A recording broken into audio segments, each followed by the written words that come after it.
Buenos días, compañeras. Siendo las 8:10 de este día, 30 de octubre del 2022, damos inicio a la última clase de este módulo de Derecho Penal General.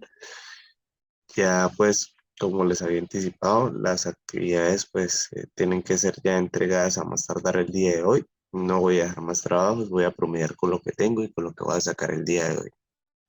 Entonces, pues, ¿alguna de ustedes hace falta por presentar trabajos? Creo que Carol hace falta por el 3.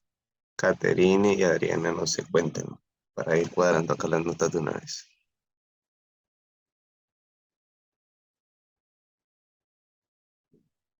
Les agradezco mi informe para ver cómo arreglamos Profe, qué pena, yo creo que le debo el segundo taller si no estoy mal. el tercero.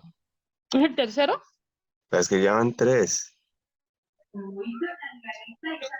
Yo la vez Ya. pasada le presenté un taller, creo que fue que verifiqué y era el mismo que habían, si fue el vez pasado o antepasado, no me acuerdo bien. Mira, el 23 de octubre se dejó otro taller. El día 23 Ujú. de octubre se dejó Que Buenos lo- días, taller. profe. Buenos días. me hace falta es El el que es 9 de largo, el de octubre. 18. Ese es el de 9 de octubre. El- Ese. El del 18 para preguntas, sí, hay uno largo, espere. ese largo. Espéreme tantico. Se los voy a volver a enviar porque sí necesito cuadrar notas y hay algunos de ustedes que van muy quedados en eso. Profe, yo he estado en todas las clases y he entregado todos los talleres. Ok. Espero ya le busco el taller compañera. Hay un taller que no se ha entregado, entonces. El uno es del 10 de octubre. Ujú. Tenemos el taller número 3 que es del 23. Pero espero que yo entregue otro porque ustedes están en tres grupos. Y el del 23 sí lo Entonces le entregué. El del entregamos 18, el del la clase 18, el del pasada, 18, el del la 18 clase. de octubre. El del 18 de octubre es el que ustedes no, el que la mayoría no ha entregado. Creo que los que están presentes solo Carol Sánchez y Jenny Alarcón. El Profe, del, yo die- también. el del 18 de octubre, el Yo largo, leo ¿sí? como un trabajo nomás. Sí, señor, Ah, ¿cómo se llama? Con un ensayo, los que estábamos en clase, ok. era con un ensayo, profe. Listo, perfecto. Hablo por el resto, ¿no? Listo. Vamos entonces a empezar en forma y ya ahorita más tarde cuadramos el tema. Vamos a poner y vamos a seguir analizando la materia como tal. Estábamos hablando de la culpabilidad, ¿no? La culpabilidad nos dice el Código Penal que solo se podrían imponer culpas o penas por conductas realizadas con ese verbo, ¿no? Con culpabilidad, que erradica a toda forma de culpabilidad objetiva. ¿Qué quiere decir culpabilidad objetiva? Una culpabilidad no demostrada. Todo tiene que ser debatido en un juicio con plenas garantías para esa persona que se lleva. Entonces, como presupuesto de la responsabilidad, se abolió lo que llamaban el peligrosismo para dar paso al principio de culpabilidad, según al cual a una persona no se le condena por lo que es, sino por lo que hace. Entonces, ¿qué pasa con esto? Se van a evitar decisiones que puedan estar basadas en consideraciones personales ajenas a la propia responsabilidad penal y anclando la decisión en exigencias tangibles y demostrables a través del proceso penal. También, asimismo, ellos van a establecer unos elementos para la culpa, la imputabilidad o capacidad, el conocimiento de la antijuricidad y la exigibilidad de un comportamiento diferente. Vamos a explicarlo cada uno. ¿Qué quiere decir la imputabilidad o la capacidad? O la capacidad que esa persona, como bien lo dice el texto, sea capaz de llevar a cabo ese hecho antijurídico y culpable, que esa persona, pues al ser llevada a un estrado judicial, pueda hacer o puedan imputársele esos delitos. El segundo elemento, que tenga conocimiento de la antijuricidad. Obviamente la persona, sea que estudie o no estudie, sabe que si, por ejemplo, hurta, está haciéndole mal a la sociedad. Sabe que si asesina a otra, está cometiendo primero un delito contra la naturaleza y segundo contra la legislación penal colombiana. Entonces, en su mayoría, evidentemente, todas esas personas que cometen delitos saben que lo están haciendo porque son conductas que son antinaturales y son antijurídicas para cada uno de los que integran la sociedad. Asimismo, vamos a hablar de lo que es la imputabilidad como concepto. Entonces, para hablar de imputabilidad hay que hablar de inimputabilidad. ¿Se acuerdan lo que les había dicho, no? Que es inimputable quien en el momento de ejecutar la conducta típica y antijurídica no tuviera la capacidad de comprender su ilicitud o de determinarse de acuerdo con esa comprensión por inmadurez psicológica, trastorno mental, diversidad sociocultural o estados similares. Entonces, si la imputabilidad es la capacidad que tenemos como, digamos, como fiscalía, por ejemplo, de imputar un hecho o de adjudicar un hecho antijurídico a determinada persona porque está consciente, la inimputabilidad va a ser todo lo contrario, ¿cierto? Es una persona que no puede comprender por su estado mental, por su inmadurez psicológica, que está cometiendo un ilícito. Casos se ven, sí, pero tiene que demostrarse completamente esta inimputabilidad. Porque, ¿qué puede pasar? Hay personas que, por ejemplo, sufren de trastornos mentales preordenados. ¿Qué quiere decir esto? Que se hacen los locos antes de cometer el hecho para buscar la inimputabilidad, ¿cierto? ¿Qué pasa? Mire, no será inimputable el agente que hubiera preordenado su trastorno mental. Entonces se presenta este fenómeno cuando hay capacidad de entender la naturaleza del acto, comprender su antijuricidad y autodeterminarse. Ahí hay plena culpabilidad porque el sujeto se coloca voluntariamente en situaciones de inimputabilidad dolosa culturalmente. Entonces, pues ya sabemos que pues, puede ocurrir eso, ¿no? Hay personas que pueden obviamente preordenar su estado mental, decir, no, yo cometí este asesinato porque tengo esquizofrenia o por un trastorno inclusive que no está diagnosticado, pero no cumplen ese requisito, ¿no? Para la inimputabilidad, por ejemplo, en trastornos mentales sí tiene que haber una historia clínica amplia, una historia de atención muy fuerte para decir uno que eso no fue preordenado o digamos premeditado.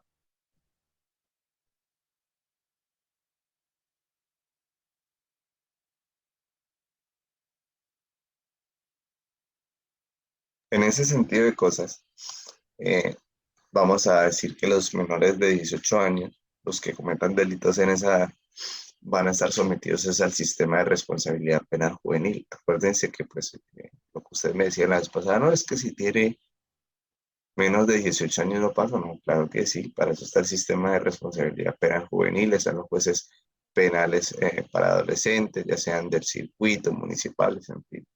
Entonces, a los inimputables no se les aplica penas como las que contempla el Código Penal, ¿no? Pero sí medidas de seguridad. ¿Cuáles son esas medidas de seguridad? Pueden ser una internación en establecimiento psiquiátrico o una clínica adecuada. La internación en una casa de estudio o trabajo puede ser también la libertad vigilada y la reintegración al medio cultural propio. Entonces, mire, vamos a ver unas causas de manera somera de la inimputabilidad. Tenemos evidentemente un trastorno mental transitorio y permanente. Puede ser, por ejemplo, el alcoholismo, la oligofrenia. Puede ser también la inmadurez psicológica, que es de la persona en desarrollo. Y obviamente ese desarrollo sea incompleto por ser un menor de edad, ¿no? Hay personas que son inmaduras psicológicamente. Tenemos también la diversidad sociocultural,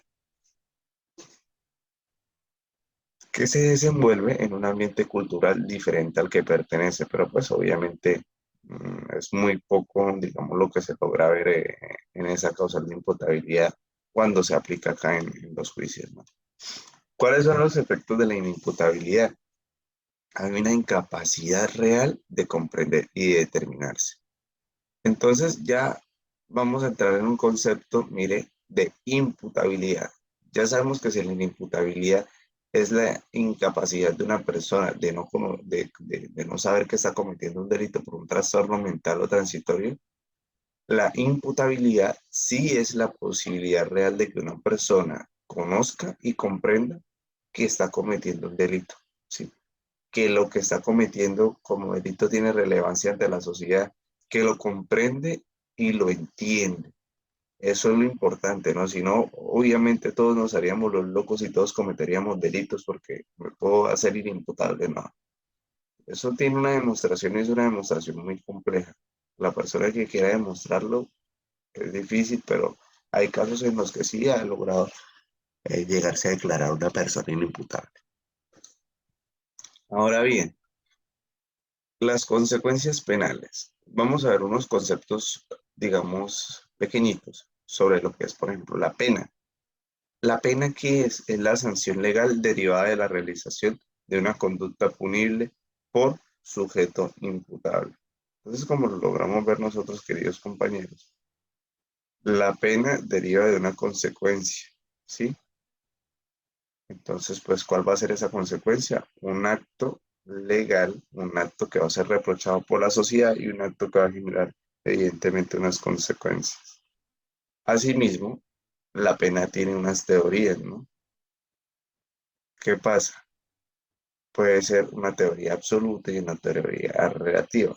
La teoría absoluta nos dice que la finalidad de la pena es la retribución, ¿sí? O el castigo por el daño que se hizo, es un sufrimiento impuesto al reo, ¿sí? Por o como reparación del daño causado. Pero evidentemente es como se dice ahí, un concepto absoluto, un concepto demasiado, digamos, objetivo, demasiado, digamos, literal, ¿no? Pero tenemos también una teoría relativa, que la finalidad de la pena es la prevención o la intimidación para la no comisión de otros delitos. ¿Listo? Entonces, pues, hay penas, por ejemplo, que son principales, sustitutivas y accesorias, ¿sí? Por ejemplo, cuando no obren como principales. En los eventos de delitos culposos o con penas no privativas de la libertad, las consecuencias de las conductas han alcanzado exclusivamente al autor o a sus parientes. Se podrá, por ejemplo, prescindir de la imposición de la sanción penal cuando ella no resulte necesaria. Pero vamos a entrar a tratarlas más de fondo. ¿Listo? Las penas principales son penas privativas de la libertad, ¿sí? De prisión, son de multa y las demás privativas de otros derechos como se consagra en la parte especial del Código. Se eliminó el arresto y se conserva como única pena privativa de la libertad la prisión. En ese sentido de cosas, también tenemos unas penas sustitutivas. ¿Cuáles son? La prisión domiciliaria es sustitutiva de la pena de prisión y el arresto de fin de semana convertible en arresto ininterrumpido es sustitutivo de la multa. Entonces, como vemos, no solo está la intramural, también tenemos la prisión domiciliaria. Son estas penas sustitutivas, pues son un concepto nuevo y pues obviamente responde a la necesidad normativa por la congestión carcelaria, lo que habíamos visto nosotros la vez pasada. Mucha gente para tan poco espacio. Se introduce como sustitución de la pena de multa el arresto de fin de semana. Se contempla también la segunda conversión de la pena de multa en un arresto ininterrumpido. ¿Sí? La prisión domiciliaria como pena sustitutiva. Vamos a ver que esa ejecución de la pena privativa de la libertad se va a cumplir en la residencia del sentenciado o el lugar que el juez indique, excepto cuando la víctima pertenezca a su grupo familiar en los siguientes casos. O sea, ¿cuáles van a ser los requisitos para que una persona le dé la domiciliaria? Van a ser los siguientes. Primero, que la pena sea de 5 años o inferior. Segundo, que el desempeño familiar, laboral, personal o social del sentenciado permita deducir al juez que no colocará en peligro a la comunidad y no se va a ir al cumplimiento de la pena. Tercera, que se preste una caución para el cumplimiento de autorización para cambio de residencia, buena conducta, reparación de daños ocasionados con el delito, a no ser que tenga incapacidad material por hacerlo. Tenemos la de comparecer cuando se le requiera y el literal E, permitir entrar a la residencia para vigilancia a los servidores públicos. Entonces, el juez para poder, digamos, imponer esta pena sustitutiva se va a basar en las deducciones del literal B.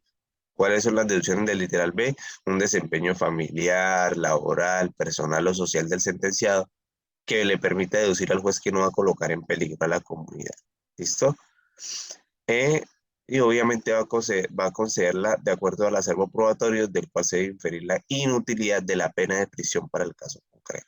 Entonces, lo que se tiene que demostrar por una prisión domiciliaria son estas, ¿no? Evidentemente, no todas las penas aplican porque, mire, que la pena debe ser inferior, o sea, de 5 años o inferior. ¿Listo? Vamos a también hablar a la pena de multa. ¿Han escuchado la multa alguna vez en materia penal? Bueno, entonces vamos a ver las clases de multa. Pueden aparecer acompañadas de la prisión o en la modalidad de la unidad de multa. En esta última se adopta un sistema graduado de uno o 2 o 3, en el que cada unidad equivale a un número de salario mínimo mensual legal vigente, que se especifican progresivamente de acuerdo con los ingresos promedios del condenado en el último año. La determinación, la cuantía de esa multa será fijada por el juez teniendo en cuenta el daño, la culpabilidad, la situación económica del condenado y otras situaciones, etc. La acumulación, por ejemplo, si se presenta un conducto de conductas punibles, un concurso de conductas punibles, es decir, se cometan varios delitos, las multas se van a sumar sin exceder el máximo fijado para cada clase de multa. Tenemos a su vez el pago. ¿Cómo se va a hacer ese pago de esa multa? Se va a pagar íntegra e inmediatamente cuando quede firme la sentencia, a no ser que se acuda a un mecanismo sustitutivo, como lo son la amortización a plazos, sin exceder de 2 años ni 24 cuotas, y amortización mediante trabajo, actividades públicas o sociales, y cuya duración es de 8 horas diarias. O sea, el nuevo código suprime la unidad monetaria, acogiendo de manera general el salario mínimo mensual vigente. Entonces, obviamente, si esa persona que fue multada no paga, evidentemente, o amortiza esas multas, va a convertir eso o traducirlo en arresto de fin de semana. Entonces, también nosotros tenemos que hay penas privativas de otros derechos, pero ustedes ¿cuáles conocen? A ver, porque eso también les va a ser hablado. ¿Qué otras penas conocen que son, digamos, accesorias a la privativa de la libertad?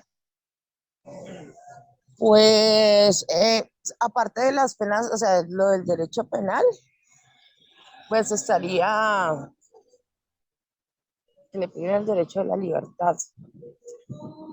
Pues por los diferentes actos, pero igual son punibles, ¿no?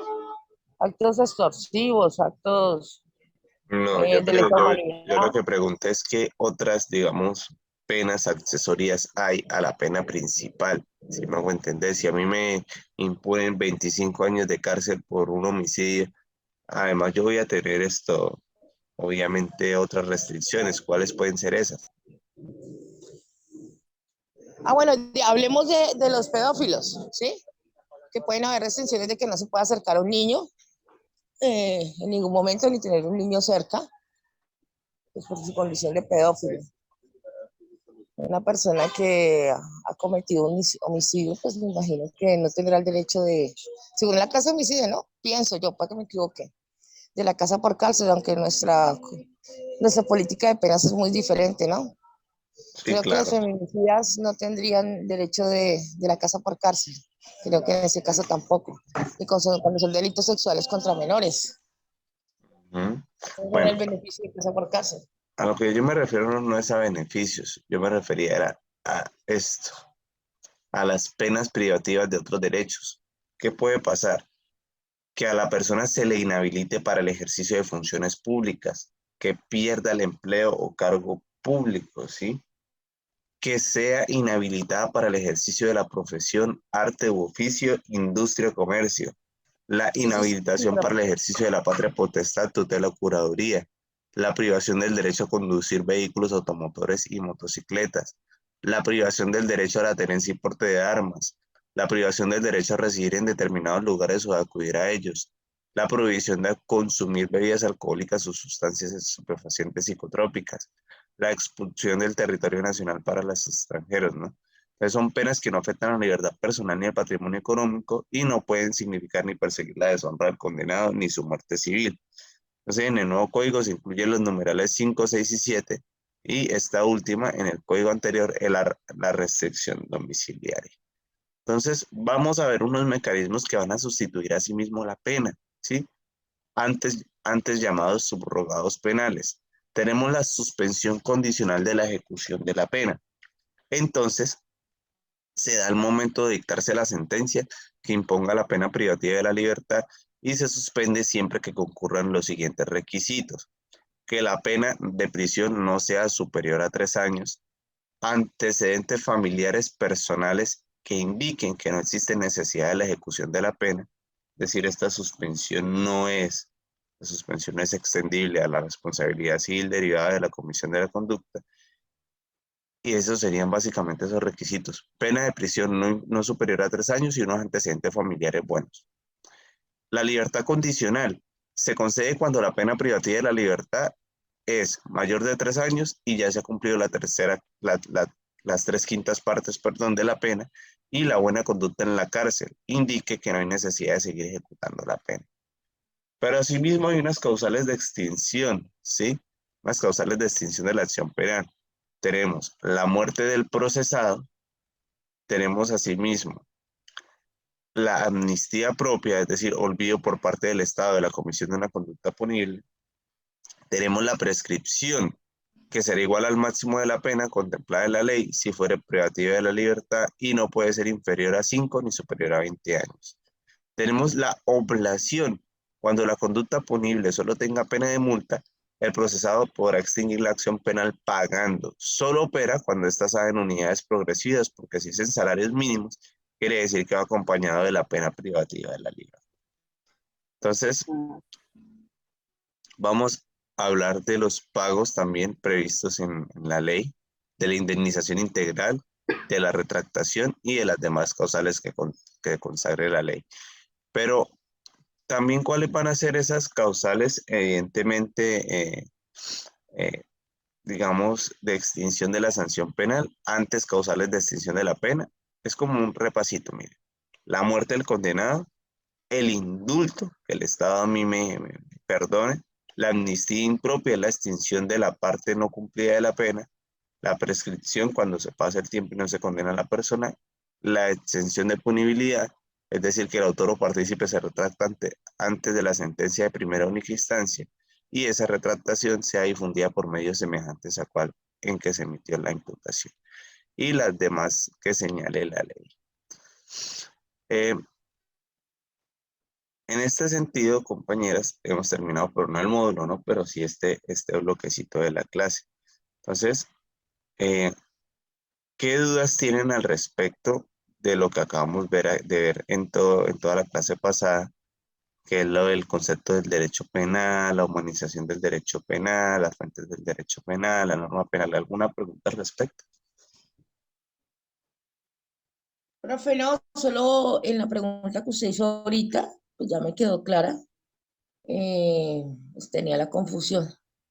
En la pregunta cuando usted hizo ahorita, que dijo que otras penas, como sería que sacarlo, que expulsar del país, como que no puede volver a conducir, como que no puede entrar a X o Y establecimientos, no lo tenía muy claro, pero ya, gracias. Ah, bueno, perfecto. Vamos a ver quién más. ¿Caterina, alguna duda? Adriana, Carol. No, profe, hasta el momento pues todo entendido, gracias. Ah, bueno, No, perfecto. señor. Listo, perfecto, perfecto. Vamos entonces, a ustedes les voy a hacer ya a las que están aquí el último taller, pero igualmente las notas suyas van a ser las 3 que tienen promediadas ahí de las otras 3 clases, listo, pero entonces vamos a hacer un tallercito y seguimos con una infografía, entonces pendientes pues.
Bueno, compañeras, ya se los voy a poner ahí. Es básicamente todo lo que vimos ahorita. ¿Listo?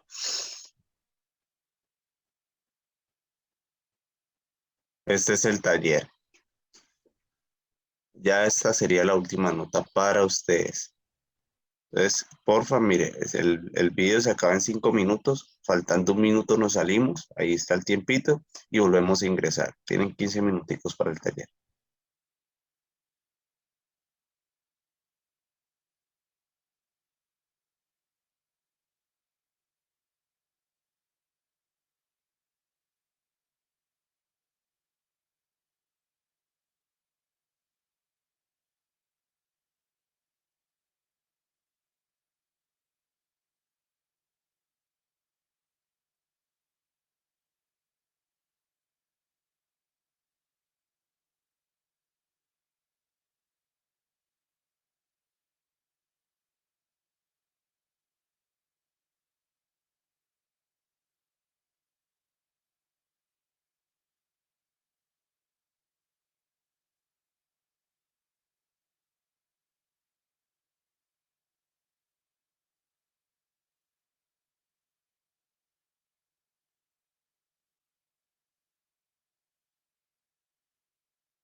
Compañeras, mire, vamos a volver a ingresar por el link eh, porque ya queda menos de un minuto, listo. Volvemos a ingresar por ahí y ya volví a reproduzco el taller.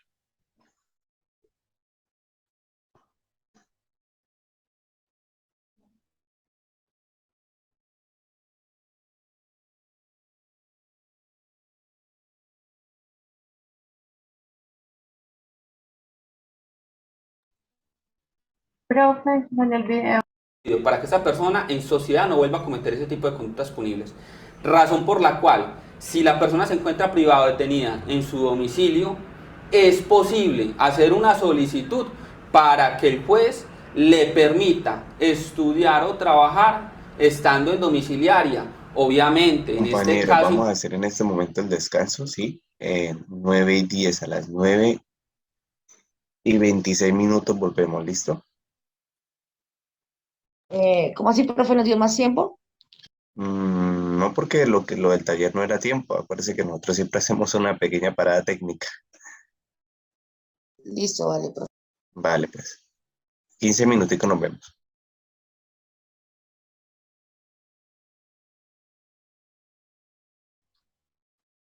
Volviendo ya a la hora acordada, es que el audio del anterior video no quedó guardado, entonces voy a volver a grabarlo desde el principio para sus otros compañeros que no vienen a clase. ¿No hay problema? No, no hay problema, profe. Vale, listo, perfecto. Ya está que se ve el partido de la selección. No, profe. A mí antes me gustaban los partidos, ahora ya no. No, acá todo el mundo está en eso, pero que primero Pues el lo que trabajo. pasa, lo que ¿Qué? pasa es que, pues, lo que pasa es que a medida de lo que pasó con los paros, pues hay muchas cosas en las que pues, no estuve de acuerdo, entonces prefiero no. Ah, no, pues no apoyala. Sí. Pero es de Bogotá usted, ¿cierto? Sí, señor. No, es hincha como de Millonarios, ¿no? Uy, profe, gracias. Ay, no, que como que gracias. A mí no me gusta Millonarios, para nada. Profe, pues yo no estoy de acuerdo con los hinchas que se maten y eso, pues No, un equipo. pero es del Millos, ¿no? Yo sí soy del Cucutica. Ah, profe, porque usted es de Cúcuta. Ah, sí. Vamos a preguntarle a Caterine. Caterine como que está viendo el partido. Sí, Caterine. Yo creo que sí, ve. No, profe, ¿cómo dice eso? Sí, por allá Están- son isque gol, yo no sé. Ay, no, no, no. ¿Que es hincha de Millonarios también dijo esto? Caterine. No, profe, me gusta el azul, pero no, no, están por acá viendo una novela. Ah, esto lo que le decía a Ariana es que vamos a colocar desde el inicio del video que estábamos viendo porque por error del suscrito no lo estaba grabando y ustedes saben que tienen 6 compañeros más que no, pues por motivos laborales no pueden asistir a las clases, ¿listo? Entonces lo voy a volver a poner desde el principio. Les agradezco. ¿Listo? No hay problema, Kate ni Adriana. No, No, señor. no Vale, hay listo, problema. perfecto.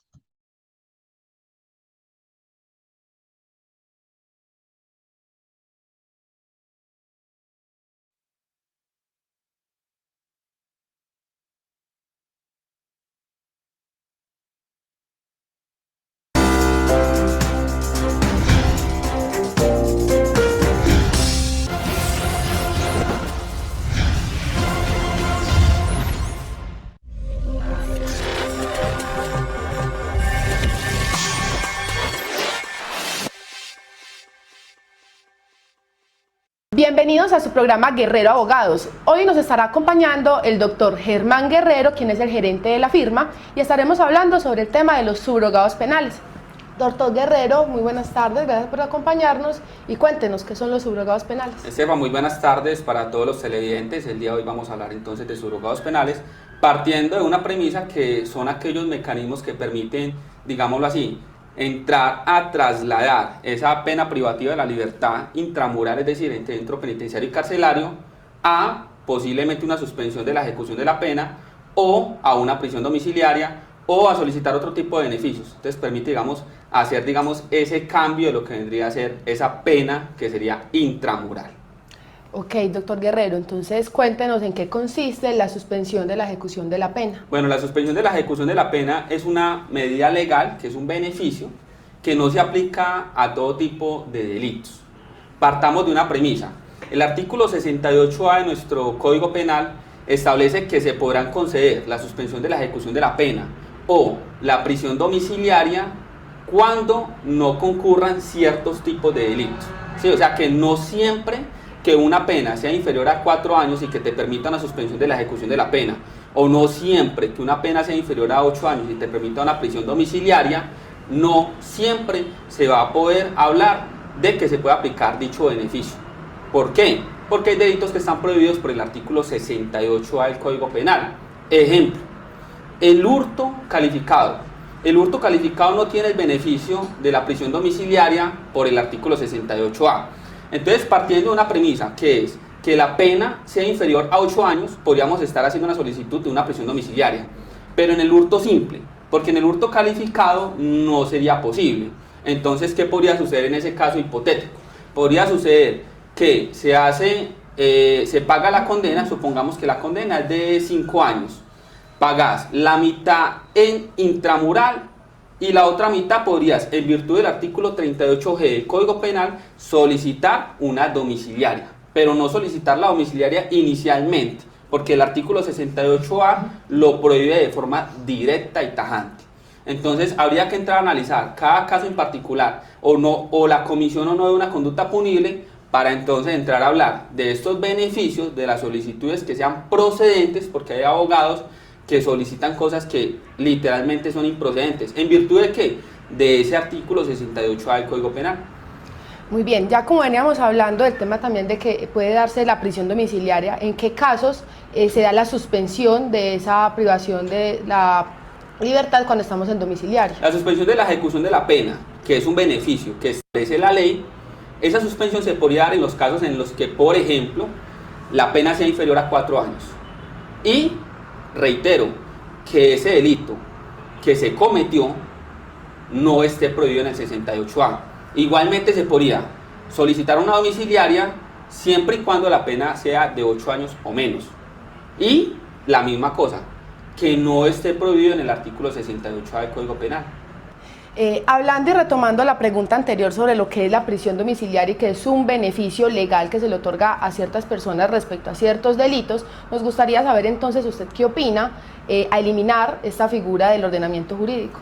Bueno, mi postura es que esta figura no se debe eliminar, puesto que esta figura permite precisamente que las cárceles colombianas no se sigan hacinando. Para nada es un secreto que la ley 599 del año 2000 establece que uno de los fines de la pena es la resocialización del individuo. Entonces, ¿cómo vamos a poder hablar de una resocialización de un individuo que, digamos, va a cambiar sus conductas, que se va a reinsertar a la sociedad como persona, que va a empezar a trabajar, que se le van a empezar a brindar un montón de oportunidades para que esta persona cambie su actuar delictivo, ¿cierto? Porque si ya está condenada, pues entonces podría ir a una intramural, es decir, a un centro penitenciario y carcelario. Si el Estado va y lo hacina a un sitio donde ni siquiera se le va a permitir, digamos, la posibilidad de estudiar ni de trabajar para poder entrar a hacer una redención de pena. Entonces esta persona lo que va a hacer es una carga económica para el Estado. ¿Y por qué va a ser una carga? Pues el Estado les tendrá que brindar a ellos alimentación, invertir en personas que se encarguen de su vigilancia, que en este caso será el INPEC. Entonces, en ese orden de ideas, no estoy de acuerdo con la eliminación de la prisión domiciliaria. Y hay que partir de una premisa, que es que la Corte Interamericana de Derechos Humanos, y hay que hacer también una precisión, ha señalado que la regla general no debe ser, en medida de aseguramiento, directamente una prisión domiciliaria o directamente una privación intramural de la libertad como tal. Esto es diferente a hablar de una pena en domiciliaria, porque la medida de aseguramiento es una medida provisional que se adelanta porque usted no ha sido condenado, y en ese orden de ideas, para evitar que posiblemente usted interfiera en la justicia, evada la justicia, o sea, un peligro para la sociedad o la víctima, entonces en ese orden de ideas lo van a tener privado de la libertad. Pero la regla general no debe ser que esa medida de aseguramiento provisional sea en establecimiento penitenciario y carcelario. Entonces, dando respuesta a la pregunta que me estabas haciendo, Stephanie, pues no estamos de acuerdo con la eliminación de la misma. Muy bien, doctor Guerrero. Digamos entonces por una pregunta que nos llegó de uno de nuestros televidentes, y es en el caso, digamos que una persona está privada de su libertad en una ciudad ajena. Esta persona vivía acá en Medellín, cometió un delito, fue condenado, pero este se encuentra, digamos, en una cárcel en Bogotá. Pero toda su familia, sus hijos menores se encuentran acá en la ciudad del Medellín. Y él nos plantea la pregunta de que si es posible de que a él sea trasladado de cárcel. Bueno, la respuesta es muy sencilla. El Código Penitenciario y Carcelario establece que es posible hacer solicitudes para el traslado. Estas solicitudes las podrán elevar o desarrollar los parientes de esta persona desde el segundo grado de consanguinidad y primero de afinidad. O sea que la respuesta es que sí es posible. ¿Cómo sería el procedimiento? Es muy sencillo. Se eleva un derecho de petición o una solicitud a la Dirección Nacional del INPEC y la Dirección Nacional del INPEC tendrá 15 días hábiles para dar respuesta a esa solicitud. La regla general, para que los televidentes que hagan la solicitud digan no, pero es que me la negaron, la regla general es que la niegan. Esa es la regla general. ¿Por qué? Porque que el INPEC realice un desplazamiento con un interno desde Bogotá hasta la ciudad de Medellín requiere una serie de logística, de personal, y eso económicamente conlleva pues a unos gastos para el INPEC, y para nadie es un secreto que estos entes por regla general no tienen presupuesto para hacerlo. Entonces la regla general es que lo nieguen. En el caso en concreto, que es la pregunta que llega del televidente, hay que manifestar que como esta persona tiene unos familiares en la ciudad de Medellín, entre ellos unos hijos menores, esos hijos menores tienen derecho a su núcleo familiar.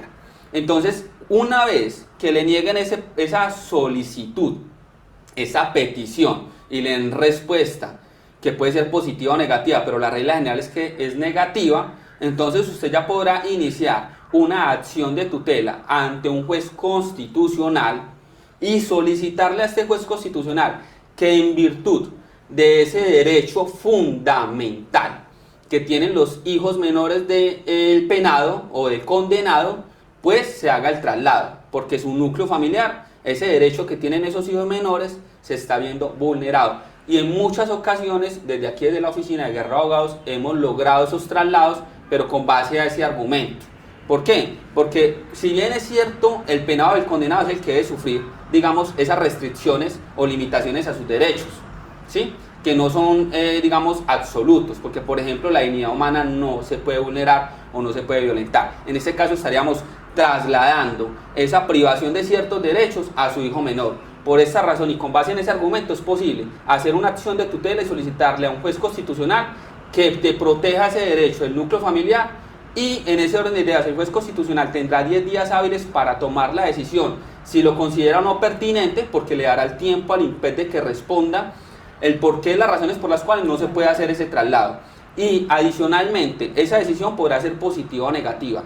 Si es negativa, tienes 3 días hábiles para impugnar la decisión, y el juez que tome ese proceso y que tenga que tomar la decisión tendrá entonces 20 días hábiles más para decidir esa impugnación. En caso contrario, de que sea favorable, pues será entonces en este caso el INPEC quien tendrá 3 días hábiles para impugnar la decisión o fallo, y también el juez tendrá 20 días hábiles para tomar la decisión. Entonces, si llega a prosperar la acción de tutela y se le ordena al INPEC que se realice el traslado, no podrá después alegar que no va a querer trasladar a la persona porque, digamos, no tiene recursos, sino que como es un fallo constitucional y que además prevalecen los derechos de los niños menores, pues se va a tener que hacer el traslado de la persona y en ningún otro momento se le podrá trasladar para otra cárcel. Bueno, en cuanto al que en ningún otro momento no se pueda trasladar para otra cárcel, sería mentir. Sí se podría, porque supongamos que esa cárcel o ese interno en esa cárcel que fue trasladado tenga algún problema o algún conflicto con un interno. Entonces, por temas de seguridad, no solo del interno, sino también del establecimiento penitenciario y carcelario, se podría hacer el traslado. Y si el ente, en este caso, no cumple con la decisión judicial, estaría inmerso en un delito que se llama fraude a resolución judicial, y establece no solamente una pena de detención, sino que también establece una multa. Y en ese caso lo que podrías hacer, fuera de poner la denuncia por el fraude a resolución judicial, es hacer también un incidente de desacato, porque este fallo tiene plenos efectos constitucionales que protege los derechos fundamentales de las personas. Entonces nos queda muy claro la explicación que nos acaba de dar el doctor Guerrero. Así que sigamos hablando lo que es el tema de las prisiones domiciliarias. Entonces hay unas preguntas que nos suelen hacer mucho, y es porque muchas personas privadas de su libertad en su casa y están pagando la pena ahí, quieren saber si es posible redimir penas como se hace también cuando se está en una intramural. ¿Eso es posible? Es completamente posible. Recordemos que venimos señalando que el Código Penal tiene unas condiciones y unos fines esenciales y unos principios rectores que establecen que uno de los primeros fines de la pena como tal no es solamente privar a la persona de su libertad y ponerla allá y excluirla y ponerle una etiqueta social de que es un criminal o un bandido, sino el fin de la pena es la resocialización del individuo para que esa persona en sociedad no vuelva a cometer ese tipo de conductas punibles.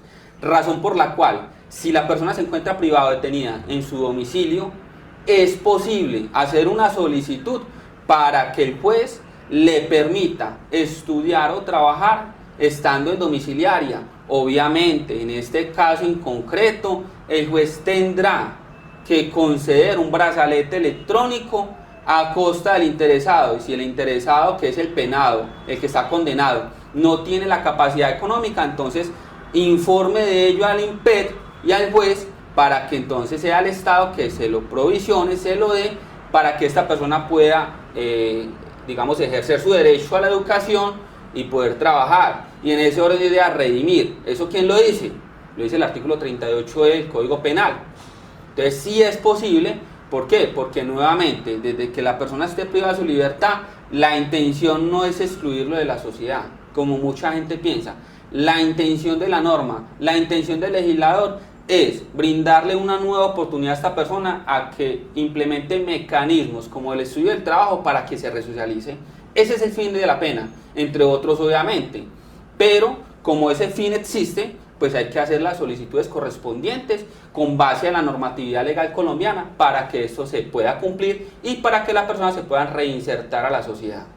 Esto es muy importante porque suele pasar que muchas personas preguntan o se dicen el por qué de pronto van en un taxi y la persona que los lleva, los transporta, tiene un brazalete. Entonces lo primero que piensan es que de pronto se ha fugado de la casa, que está por las calles para delinquir, y no necesariamente tiene que ser así. Como lo decía el doctor Guerrero, los fines de la pena, en este caso los que trae la ley penal, es que las personas se puedan resocializar, y una de ellas es que puedan trabajar, toda vez de que si las tenemos privadas en las cárceles, normalmente por el hacinamiento, por cómo se vive en una cárcel, no es fácil que esas personas, como están rodeadas de otras personas que están pagando también penas, no logren una resocialización y puedan llegar a trabajar nuevamente cuando salgan y cumplan su pena. En cambio, si están en prisiones domiciliarias, tienen brazalete y tienen la posibilidad de trabajar, hay que darles la oportunidad a ese tipo de personas de que se reintegren a la sociedad y puedan convivir nuevamente con nosotros. Ahora bien, sería bueno hablar el tema de que muchas personas nos preguntan, ¿qué pasa cuando se cometen delitos contra menores de edad? Digamos, en el caso de un abuso sexual contra menor de edad, esa persona que comete ese delito y se le encuentra culpable y se le condena por tal, ¿tiene derecho a estos beneficios de los que hemos hablado? No, y aquí ya vamos a tocar un tema que es del Código de Infancia y Adolescencia, que es la Ley 1098. El artículo 199 señala tajantemente que este tipo de delitos contra menores de edad, cuando estamos hablando de una categoría sexual, no tiene ningún tipo de beneficio, ninguno, ni suspensión de la ejecución de la pena, ni libertad condicional, y mucho menos una posibilidad de una domiciliaria. Está tajantemente prohibido por la norma, razón por la cual la persona que esté siendo imputado, o sea, acusado de este tipo de delitos, pues tendrá que entonces, si es inocente, irse hasta juicio, no desarrollar preacuerdos o negociaciones con fiscalía para tratar entonces de demostrar su inocencia. Ok, ahorita que estábamos entonces hablando de los preacuerdos, ¿en qué consisten los preacuerdos? Bueno, los preacuerdos son una serie de negociaciones que se adelanta desde la defensa con la fiscalía, que es el ente acusador, en el cual lo que se busca es, digamos, que la persona reconozca que se cometió una conducta punible, y en ese orden de ideas, pues que obtenga, digamos, un descuento. ¿Por qué? Porque no se está desgastando la administración de justicia, es decir, el fiscal, el juez no se está desgastando en llevar a cabo un proceso tedioso y largo probatoriamente, sino que como la persona entonces se está declarando responsable, entonces el Estado le va a dar unos beneficios. Y para ello voy a entrar a hacer una precisión. Cuando a una persona se le está imputando la comisión porque es presuntamente el autor o partícipe de una conducta punible, a esta persona en esa audiencia de imputación se le va a señalar por parte del juez si ha entendido toda la imputación, y adicionalmente se le dirá que si acepta o reconoce que desarrolló esa conducta punible, se le dará hasta un 50% de descuento, hasta un 50%, o sea que podría ser el 10%, el 20%, el 30%, ¿quién lo decidirá? El juez de conocimiento que le dé la pena o la sanción.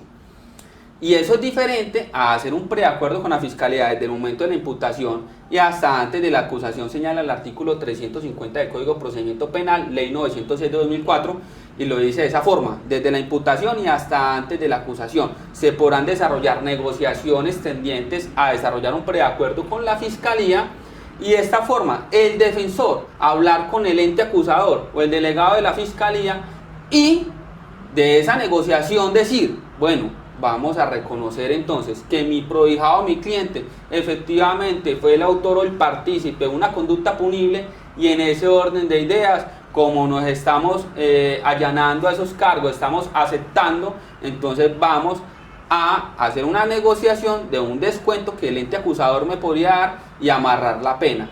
¿Qué sería amarrar la pena? Hablar con la Fiscalía de obtener, por ejemplo, un 40 o un 50% de descuento, lo cual a mi parecer es mucho más favorable para el cliente o el procesado, porque ya se está estableciendo cuál sería la pena y si se puede o no se puede conceder, dependiendo del delito que está o no está en el 68A, un beneficio de suspensión de la ejecución de la pena o de domiciliaria, teniendo también presente que esta persona si tiene o no tiene antecedentes penales. Entonces básicamente lo que consiste es esos preacuerdos en no desgastar la administración de justicia yéndose hasta un juicio con un montón de elementos probatorios que puede ser que la Fiscalía gane o puede ser que la Fiscalía sea vencida. De tal forma que con el preacuerdo nos ahorramos todas las etapas y es una figura legalmente establecida en el código y de la cual los defensores pueden hacer uso. Mucha gente señala, dice, pero es que ustedes en materia penal lo que buscan es sacar a los delincuentes de las cárceles. No, uno como defensor penal lo que busca es que se garantice el debido proceso y se respeten los derechos constitucionales y legales de las personas. No es ser alcahueta, porque nosotros los defensores no creamos la norma. Ha sido el mismo legislador que en muchas ocasiones reconoce la inoperancia de la administración de justicia y dice, no nos desgastemos, démosle pues beneficios si la persona hace una negociación o un preacuerdo. Y conforme a eso es que el defensor penal busca hacer negociaciones o establece su teoría del caso para entrar a realizar una buena defensa en materia penal.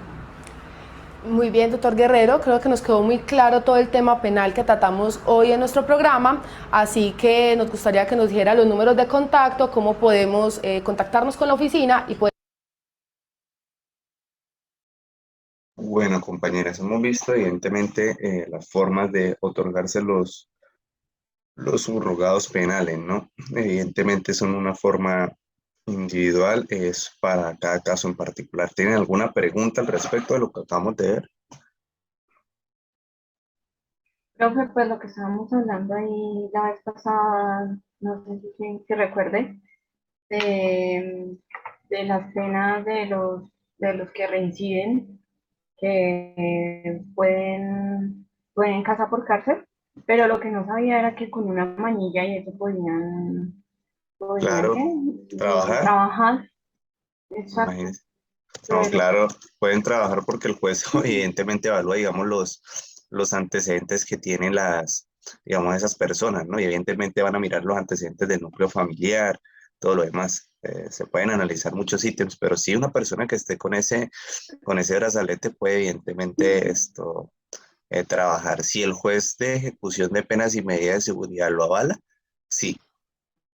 Ok, y no sé si habrá escuchado también una noticia que lo mismo una persona, ahí supuestamente yo lo que escuché en el video, supuestamente no, lo que yo escuché en el video es que una persona que haya abusado de otra persona no tiene ningún beneficio de eso, pero mire que en una noticia, al contrario, dijeron que le daban casa por cárcel. No, realmente los delitos sexuales no tienen beneficios como esos, evidentemente. Salen por pena cumplida en su mayoría. Y entonces, ¿por qué en ese caso le dieron a esa persona casa por cárcel? Realmente tendría que ser, o sea, y es un caso muy extraordinario, demasiado, sería por la congestión de pronto en las cárceles, pero realmente como tal, no se acostumbra, o sea, si esa persona representa en principio un peligro para la sociedad, sería casi como una locura otorgarle un beneficio de esos. Realmente tendría que ser algo muy, muy excepcional, súper, hiper, mega vigilado, pero realmente difícil porque la ley lo que nos contempla es que para esa clase de personas beneficios nada. No, ok.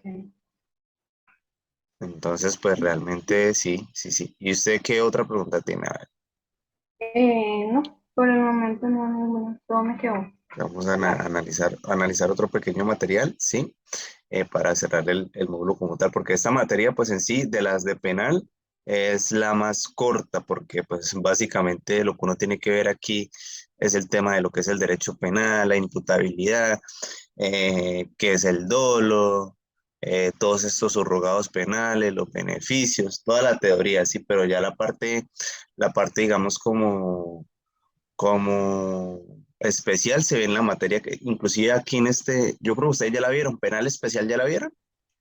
No, no, señor. En penal especial se tratan los delitos como tal, empiezan a analizarse todos los delitos, todos los delitos, todos los delitos, al igual que los procedimientos, las audiencias y todo. Este penal general es un penal, es como se dice, es general, es de la materia, la doctrina, todo lo demás. Entonces vamos a analizar el último material y cerramos pues en este momento la clase. ¿Listo? Profe, y al Dime. final podemos hablar sobre las notas porque su merced dice que está pendiente una niña y pues la verdad se ha Cinco, entregado cinco, todo. cinco, ya tienes cinco. Ah, Por ser hincha muchas gracias. millonarios, cuatro. Ay, no, Bueno, profe, pues, no sé. ya le, 5.5. listo, ya le coloco el material. Bueno, pues.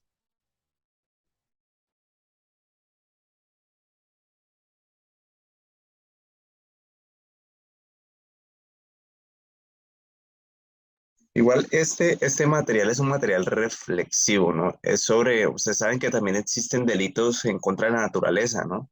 Y evidentemente existe la extracción ilegal de hidrocarburos y todo lo demás, ¿sí? ¿Sabían eso? Sí, señor, Ah, en bueno, listo. el tema que a mí me tocó de exposición renovable, eso salió.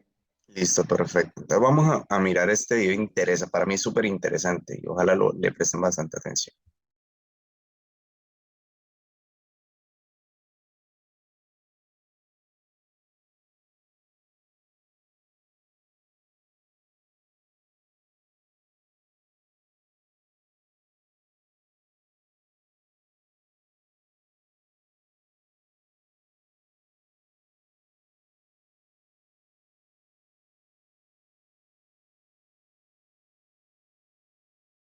Ahorita con YouTube hay que tener demasiado cuidado, son demasiadas propagandas. Uno ya no puede ver en YouTube como veía antes, ¿cierto? Así es, profe.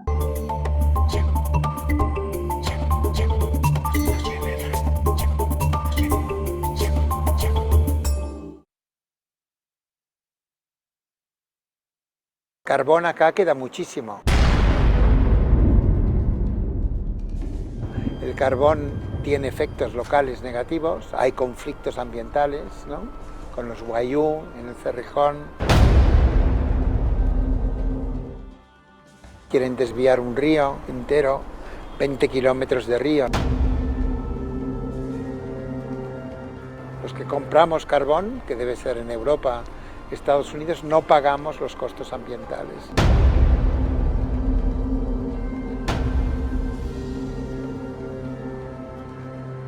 Esto empobrece al país.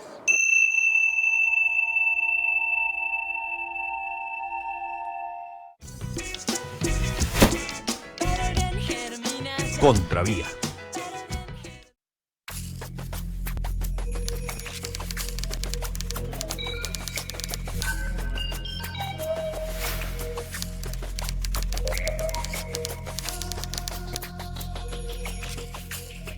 La minería en general deja al final pobreza, al menos localmente, ¿no?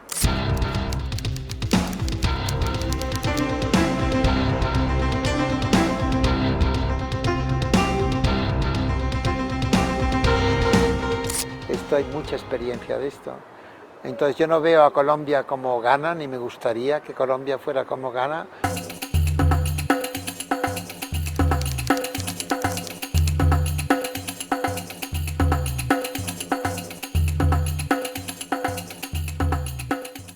Ojalá les vaya bien tras esta época tan difícil que han tenido de tantos años de mucha violencia, pero creo que va por el camino equivocado económicamente.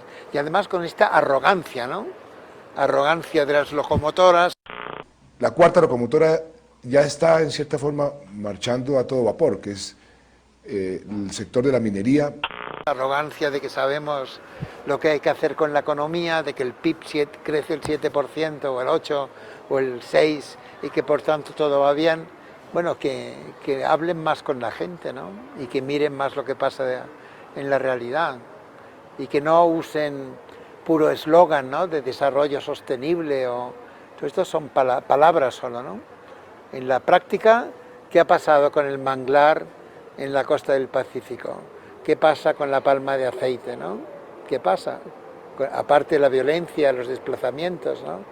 Poner calorías que podrían ser para comer en el automóvil es de tonto, porque es que además el rendimiento energético es muy bajo.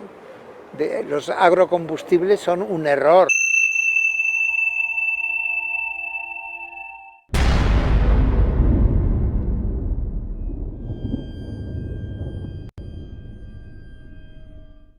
Y los europeos nos equivocamos al principio también.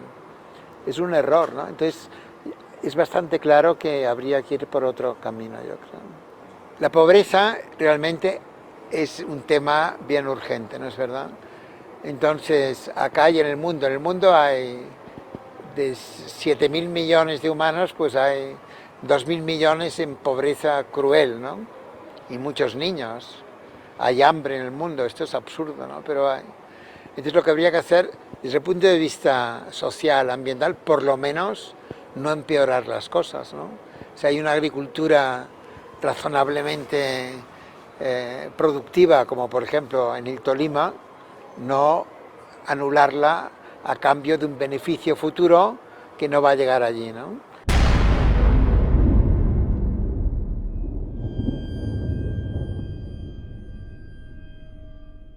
El Producto Interno Bruto está mal calculado, no resta lo que debería restar de daños al ambiente y además suma cosas que no debería sumar, como cuando se arregla un destrozo que se ha hecho, se suma, pero el desaguisado que se hizo no se ha restado. Y estas son críticas al PIB ya muy antiguas, y no es una crítica chiquita.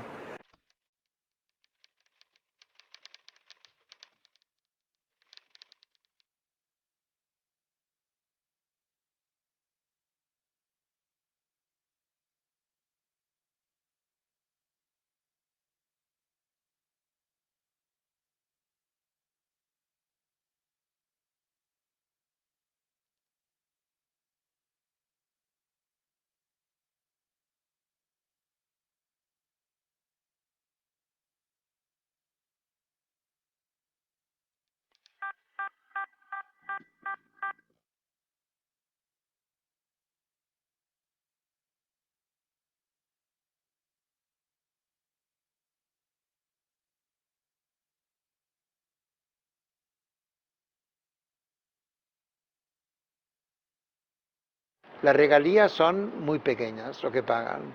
La exención de impuestos es mayor que las regalías. Y no quiero criticar a Colombia ni al gobierno de Colombia. Esto pasa en general, ¿no es verdad?, en el sur.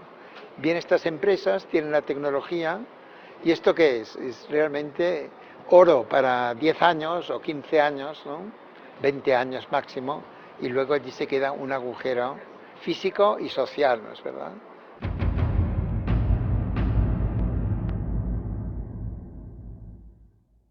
Lo que llega aquí ahora es la minería de oro en gran escala, a cielo abierto, no de socavón, a cielo abierto, ¿no? Con unos hoyos que van a hacer, que tienen como 2 kilómetros, 3 kilómetros de largo, ¿no?, de diámetro o más. Y aquí yo creo que hay como dos casos bien importantes, uno en Santander, con esta empresa que se llama Greystar, creo que se ha cambiado el nombre y ahora se ha puesto Ecocolombia o algo así para disimular.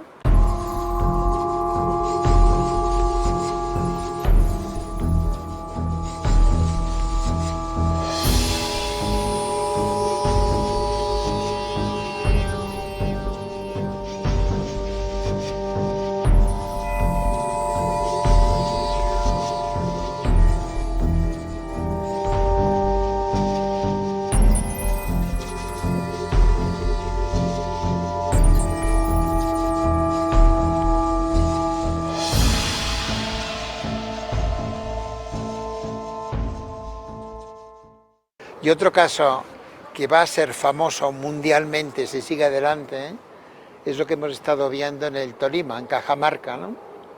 Donde esta empresa que se llama Ashanti Gold.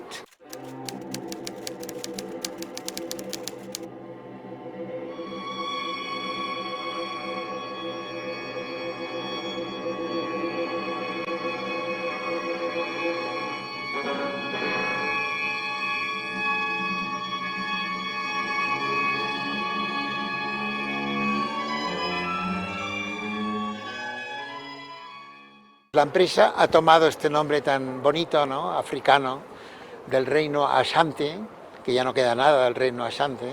Ghana es un país pobre, tenía oro, pero es un país pobre, y quiere hacer una gran explotación, muy grande, ¿no?, allá en Cajamarca, ¿no?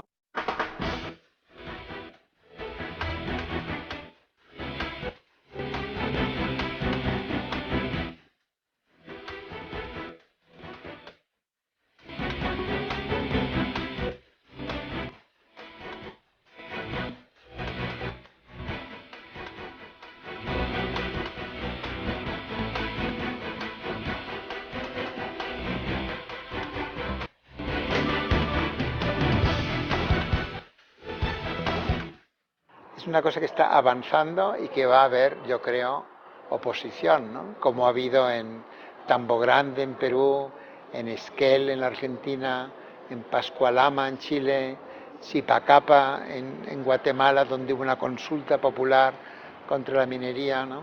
En estos conflictos las empresas dicen: sacamos el mineral, no se preocupen que les vamos a compensar. Hoy he visto en Cajamarca que Anglo Ashanti Gold tiene anuncios por la... ¿Usted está buscando una opción para emigrar?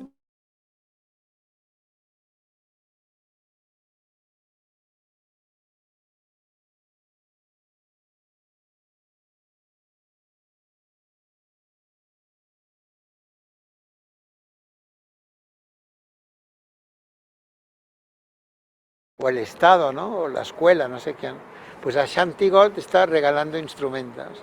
Este es el dinero el lenguaje del dinero. Vamos a hacer daño y vamos a compensar.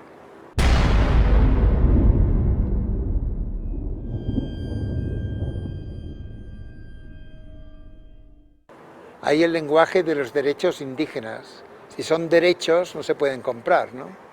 Usted no puede comprar a alguien que el derecho a vivir, ¿no?, o el derecho a la subsistencia. Esto no debería tener precio, ¿no? Como los UBA decían. Yo le oí una vez a Benito Covaria diciendo: nuestra cultura no tiene precio, ¿no es verdad? Claro, Santurbán hoy en esta reunión que ha habido en Cajamarca, ha venido alguien de Santander y ha explicado lo del páramo de Santurbán, ¿sí? O sea, los páramos son ecosistemas, bueno, únicos, ¿no?, y producen el agua, entonces habría que conservarlos. Yo creo que hay minería, esta de Santurbán iba a ser una gran minería de oro también a cielo abierto, ¿no?, con un gran hoyo y con cianuro, ¿no?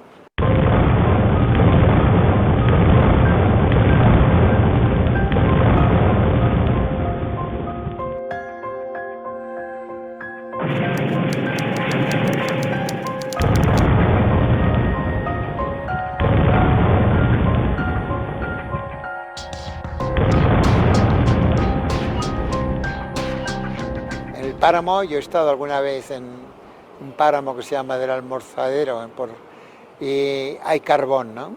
Entonces creo que aquí también hay una discusión para impedir la minería de carbón en el páramo. Y te voy a decir dos razones. Una, porque el páramo es muy rico en biodiversidad. Compañera, Allí cerramos se y mantiene el agua, ¿no? volvemos La a gente ingresar habla por de acceder. por el mismo link, listo, porfa. Ya queda menos de un minuto.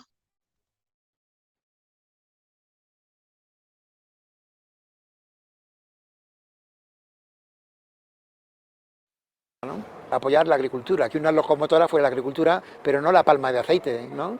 No una agricultura súper industrializada, sino una agricultura para la alimentación. Además, la agricultura local tradicional es buena contra el cambio climático, ¿no? La agricultura campesina enfría la tierra, ¿no? Entonces yo creo que habría que afrontar estos dos problemas, quizá por orden, la pobreza primero y el ambiente después, pero ver cómo van juntos en muchos, y que no se oponen, al revés, van juntos, ¿no? Porque la economía actual industrial no es sostenible, ¿no? Y una tercera idea para Colombia sería vender menos productos primarios y venderlos más caros, o sea, no cumplir la regla de San Garabato. ¿Y esto cómo se podría hacer? Yo creo, por ejemplo, en el petróleo, si van a exportar mucho, que no creo que haya tanto, pues que se metieran en la OPEC, ¿no? Y si van a exportar mucho carbón, que impulsaran una OPEC del carbón, ¿no? Con Sudáfrica quizá. Porque ¿para qué regalar así tan barato, no? Colombia hoy tiene la mayor diversidad biológica del mundo. Y es uno de los países más privilegiados en recursos hídricos y mineros. En Colombia, a quien se le otorga una licencia minera, tiene por ley el derecho a explotar el subsuelo de tu casa, tu tierra. Estas son las zonas que actualmente están siendo solicitadas para la explotación minera. La explotación de megaminería de oro en alta montaña Requiere para la obtención de 1 gramo de oro 1000 litros de agua por segundo. Eso quiere decir que en un día de explotación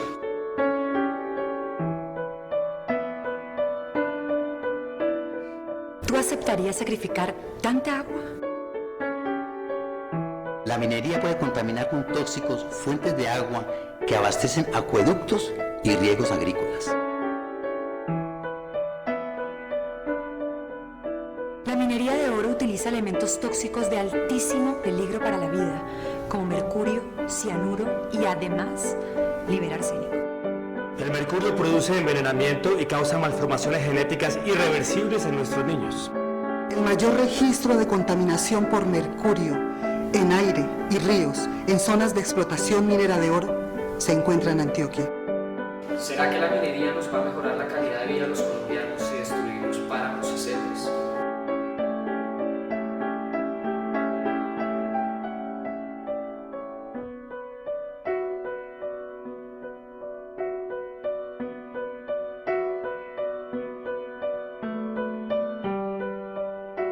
La minería a cielo abierto contamina el aire y produce suelos estériles que impiden el resurgimiento de la vida. En sectores de gran minería, los aljibes, única fuente de agua para la agricultura y el consumo de cientos de miles de colombianos, se secan.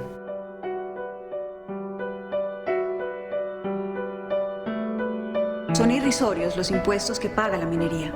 Genera apenas el 1% del empleo en Colombia. Con las regalías que aportan los mineros, no se cubren los daños ambientales y sociales que ocasionan. ¿Es razonable que el agua de todos se destine a la minería? Por fortuna, hoy en Colombia, la actividad minera en los páramos está prohibida. Esto es solo el comienzo. Nuestro desafío es proteger nuestras selvas. Proteger los ríos, las montañas, zonas pobladas, sitios sagrados. Bueno, compañeras, ese era el material que quería mostrarles. Evidentemente, la explotación minera en Colombia es un fenómeno muy diciente, ¿no? De la explotación minera, inclusive si vamos a tener la oportunidad de vernos en un módulo de penal especial, tenemos que analizar los delitos contra la naturaleza. Evidentemente hay un bloque protegidos por nuestro Código Penal, la explotación ilegal de hidrocarburos, ¿no? Lo que vemos que el daño a la naturaleza no es reparable ni siquiera con las regalías, no alcanzan ni a reparar las regalías del 3% del daño ambiental que ocurre con la explotación minera.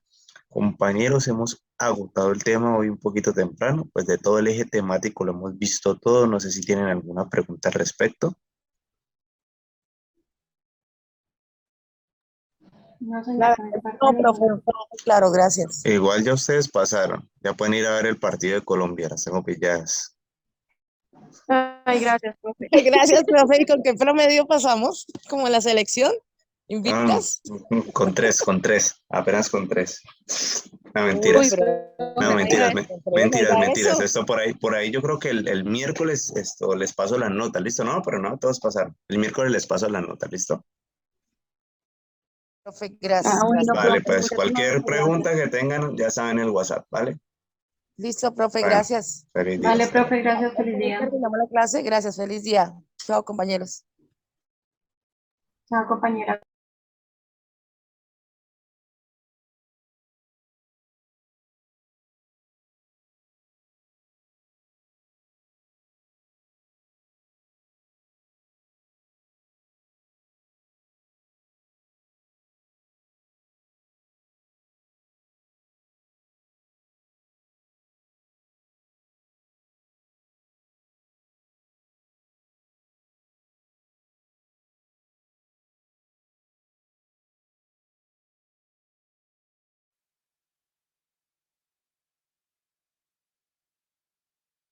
A todo vapor, que es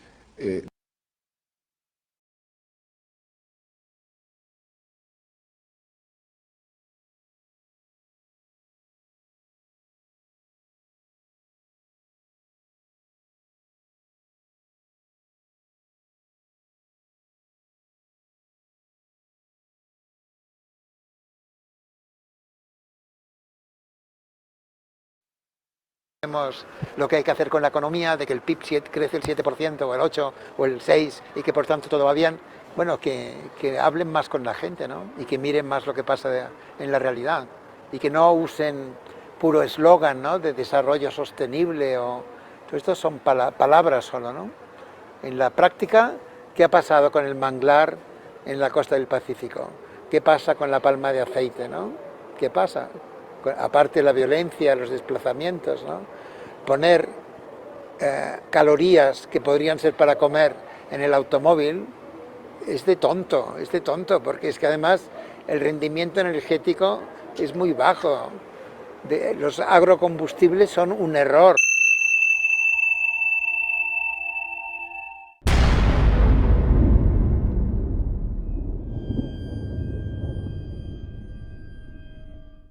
Y los europeos nos equivocamos al principio también. Es un error, ¿no? Entonces, es bastante claro que habría que ir por otro camino, yo creo. La pobreza realmente es un tema bien urgente, ¿no es verdad?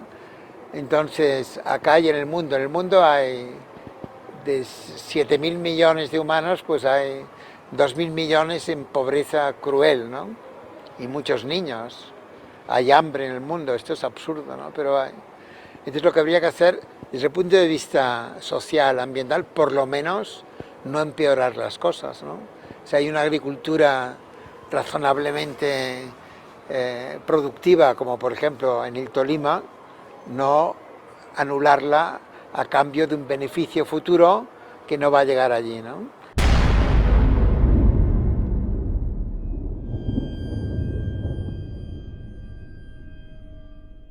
El Producto Interno Bruto está mal calculado, no resta lo que debería restar de daños al ambiente y además suma cosas que no debería sumar, como cuando se arregla un destrozo que se ha hecho, se suma, pero el desaguisado que se hizo no se ha restado. Y estas son críticas al PIB ya muy antiguas, y no es una crítica chiquita.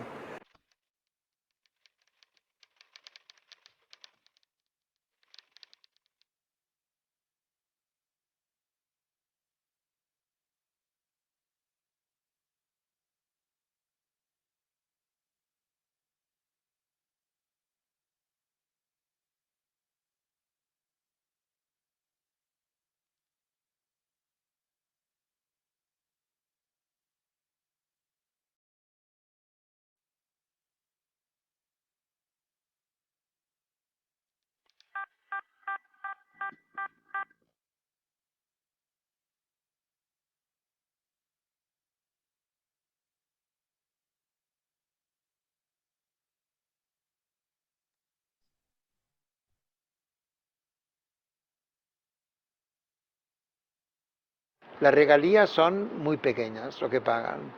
La exención de impuestos es mayor que las regalías. Y no quiero criticar a Colombia ni al gobierno de Colombia. Esto pasa en general, ¿no es verdad?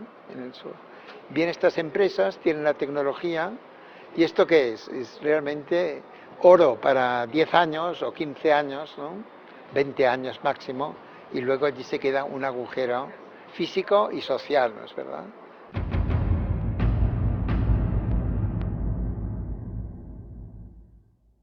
Lo que llega aquí ahora es la minería de oro en gran escala, a cielo abierto, no de socavón, a cielo abierto, ¿no? Con unos hoyos que van a hacer, que tienen como 2 kilómetros, 3 kilómetros de largo, ¿no? De diámetro o más. Y aquí yo creo que hay como 2 casos bien importantes, uno en Santander, con esta empresa que se llama Greystar, creo que se ha cambiado el nombre y ahora se ha puesto Ecocolombia o algo así para disimular.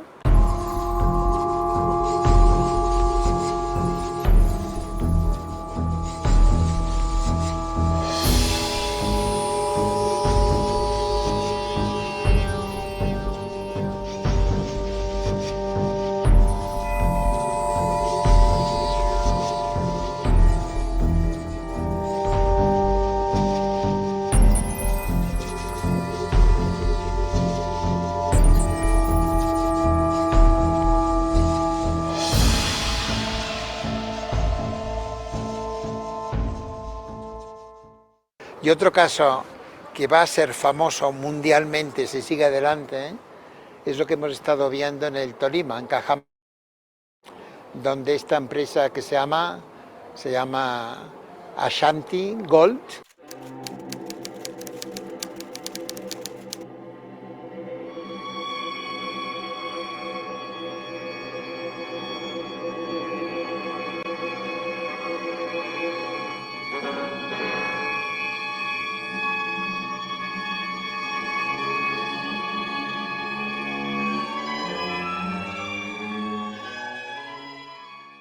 La empresa ha tomado este nombre tan bonito, ¿no? Africano, del reino Ashanti, que ya no queda nada del reino Ashanti. Ghana es un país pobre, tenía oro, pero es un país pobre, y quiere hacer una gran explotación, muy grande, ¿no? Allá en Cajamarca, ¿no?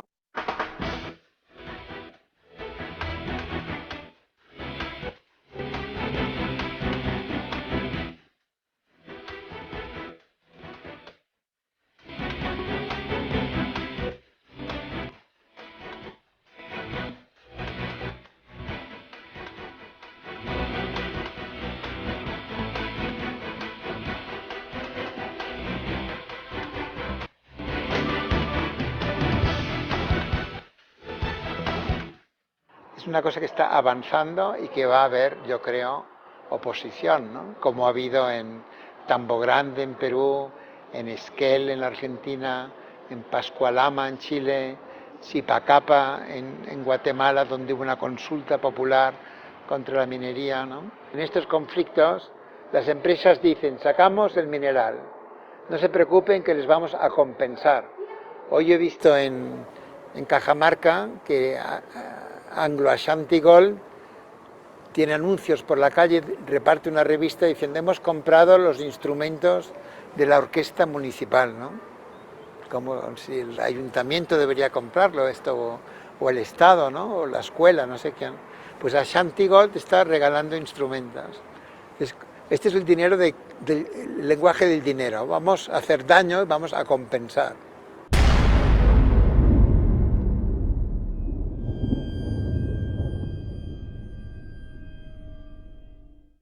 Hay el lenguaje de los derechos indígenas. Si son derechos, no se pueden comprar, ¿no? Usted no puede comprar a alguien que el derecho a vivir, ¿no? O el derecho a la subsistencia. Esto no debería tener precio, ¿no? Como los UBA decían. Yo le oí una vez a Benito Covaría diciendo, nuestra cultura no tiene precio, ¿no es verdad? Claro, Santurbán hoy en esta reunión que ha habido en Cajamarca, ha venido alguien de Santander y ha explicado lo del páramo de Santurbán, ¿sí? O sea, los páramos son ecosistemas, bueno, únicos, ¿no? Y producen el agua, entonces habría que conservarlos.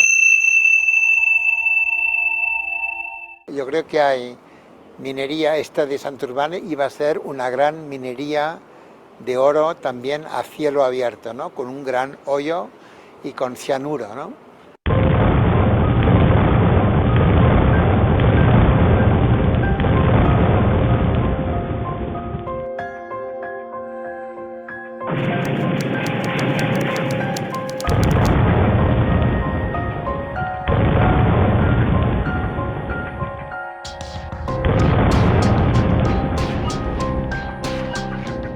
páramo, yo he estado alguna vez en un páramo que se llama del Almorzadero, y hay carbón, ¿no?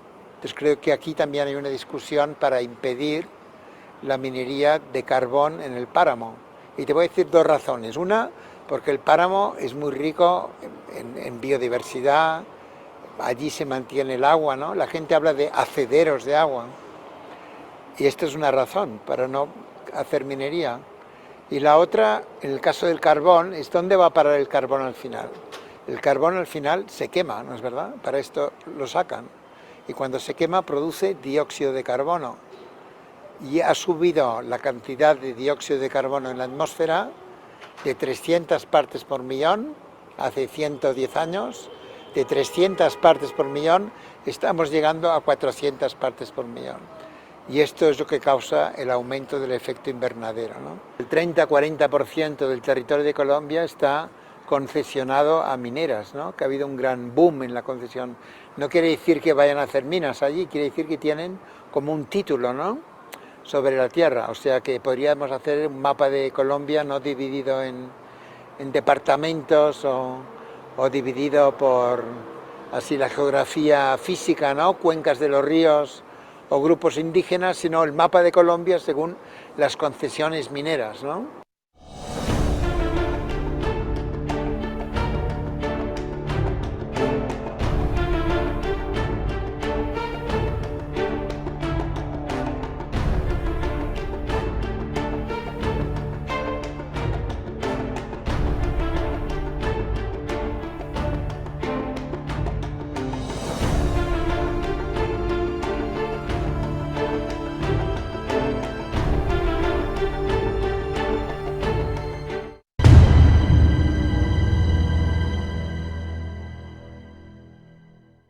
Los lugares peores del mundo para extraer petróleo son, yo creo, la Amazonía, porque es tan rica en biodiversidad, ¿no? Y lo vemos en Perú, lo vemos en Ecuador, ojalá no lo veamos acá. Y también el delta del Níger, en Nigeria, ¿no?, donde ahora hay un juicio contra la Shell en Holanda por lo que ha hecho durante tantos años en el delta del Níger, que lo ha dejado todo contaminado, ¿no es verdad? Es como una situación, una estructura, un sistema, ¿no?, en el cual el sur exporta barato y la gente es pobre y no puede protestar, o protesta y los meten en la cárcel o los matan a veces, ¿no? O los matan a veces, ¿no?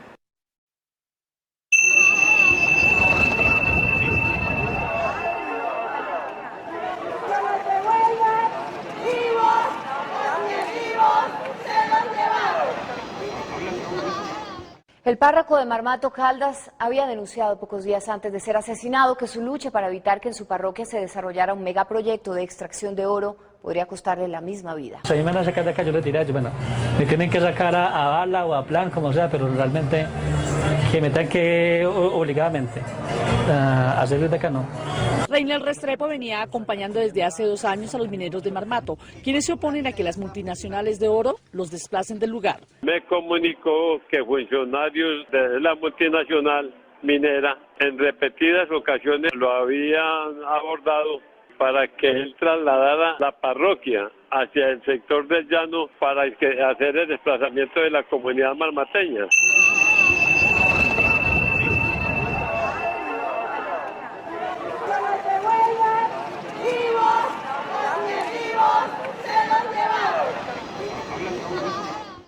Hoy hablando con estos campesinos allá, si uno le dice tú eres ecologista, te dirán no me ponga palabras raras, ¿no?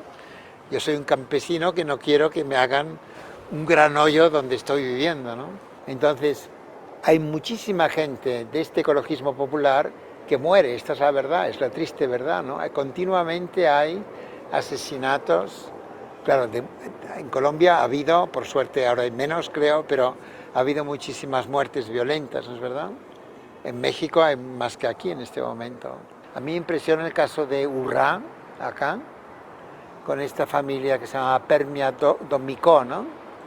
Y no fue solo él, fueron 4 o 5, uno detrás de otro, que fueron asesinados, ¿no?, muertos violentamente por la oposición a una represa, ¿no?, para evitar que el Sinú se perdiera o sea, tenían razón, yo creo. Por suerte a veces hay reacciones, como esta en Nigeria, como también en Ecuador, con el caso de Chevron Texaco. Esto está aquí cerca, digamos, está del Putumayo, pasas el Putumayo y está Sucumbíos, ¿no? En Ecuador. Allí estuvo la Texaco durante 20 años. Luego la Texaco la compró la Chevron.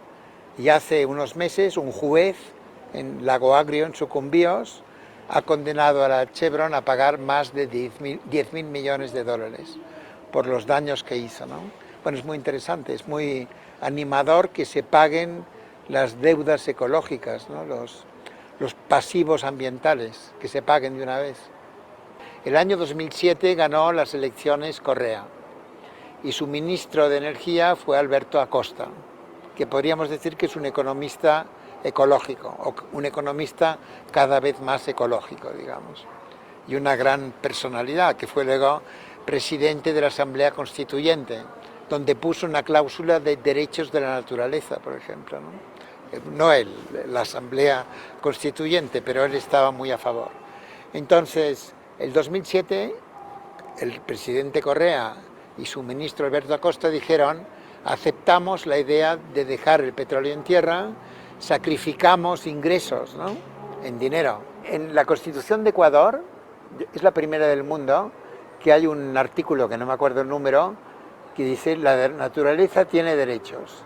Y este artículo se aplica inmediatamente, sin necesidad de reglamento, ¿no? Y ha habido un caso judicial ahora en Ecuador, en el sur de Ecuador, en Vilcabamba, el valle de Vilcabamba, hay un río, ¿no?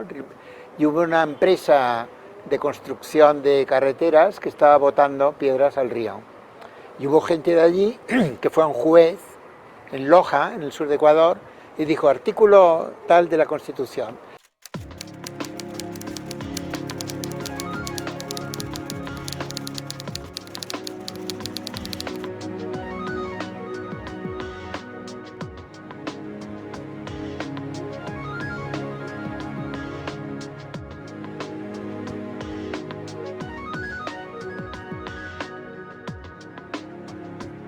El juez aceptó el caso y hay una sentencia que pueden encontrar muy interesante diciendo: es verdad, la naturaleza tiene derechos, se ha infringido los derechos de la naturaleza y esta gente ha representado aquí a la naturaleza, claro, porque la naturaleza, si tiene derechos, la tiene que representar alguien, ¿no? Podría ser el defensor de la naturaleza, como hay, no sé, aquí en Colombia, ¿no? Hay un defensor del pueblo, un ombudsman se llama, ¿no?, en países escandinavos.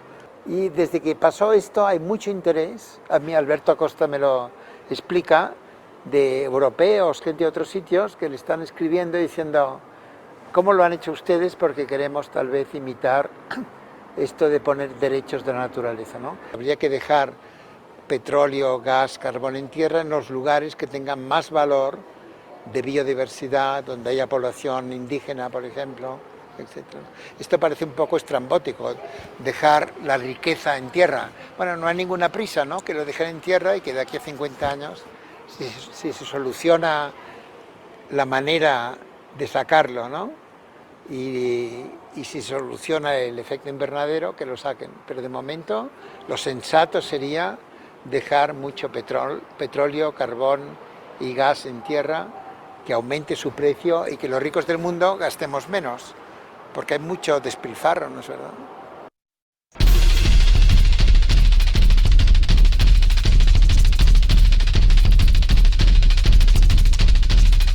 Mejor programa periodístico y de opinión.